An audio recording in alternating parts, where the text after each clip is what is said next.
Welcome, my dear friends, to our Voice of His Kingdom weekly devotion. This is our episode 39, and we'll be taking our text from Genesis chapter 39. Our core verses are from verses 2 to 4. Let's read them together. The Lord was with Joseph, and he prospered, and he lived in the house of the Egyptian master. When his master saw that the Lord was with him, and that the Lord gave him success in everything he did, Joseph found favor in his eyes and became his attendant. Potiphar put him in charge of his household, and he entrusted to his care everything he owned. So that was the story of Joseph in the house of Potiphar. But let's look at the background to the text that we just read. In Genesis 37, I'm sure you remember, we saw that Joseph was hated by his brothers. And as a result, they conspired to kill him. But by divine intervention and Reuben's advocacy, he was delivered. They, however, chose the option of selling him as a slave to the Ishmaelites, who in turn sold him as a slave to Potiphar, Pharaoh's official. Our text shows that the presence of the Lord followed Joseph to his place of slavery. God blessed whatever assignment Joseph carried out, and as a result, now he found favor with his master.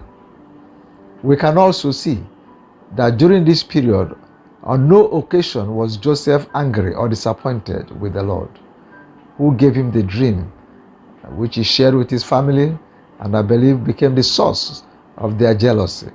And this we can see in Genesis 37, verses 6 and 7.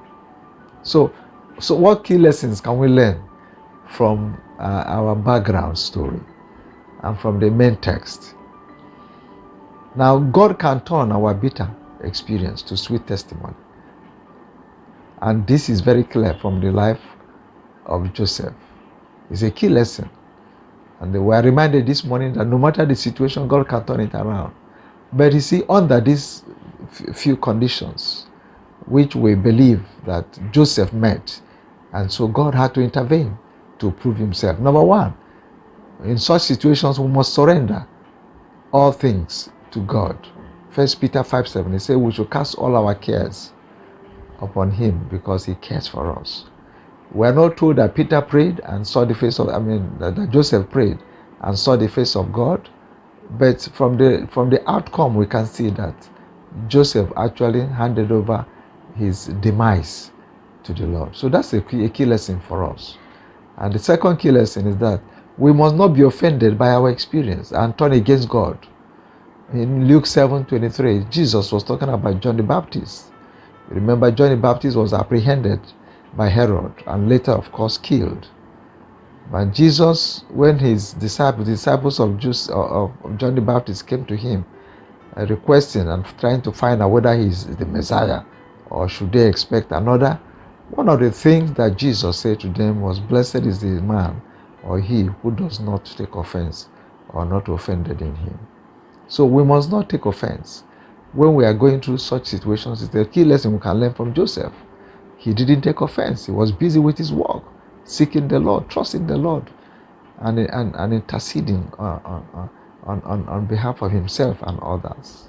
And the third lesson we can also learn is that when we recognize that our trials will eventually work for our good, then we'll be focused on the Lord. Romans 8:28, it says, "Now we know that all things work together for good of those who love the Lord, who have been called according to his purpose." So every situation, as long as you are a child of God, no matter the bends and the turns, they will eventually work out for your own good.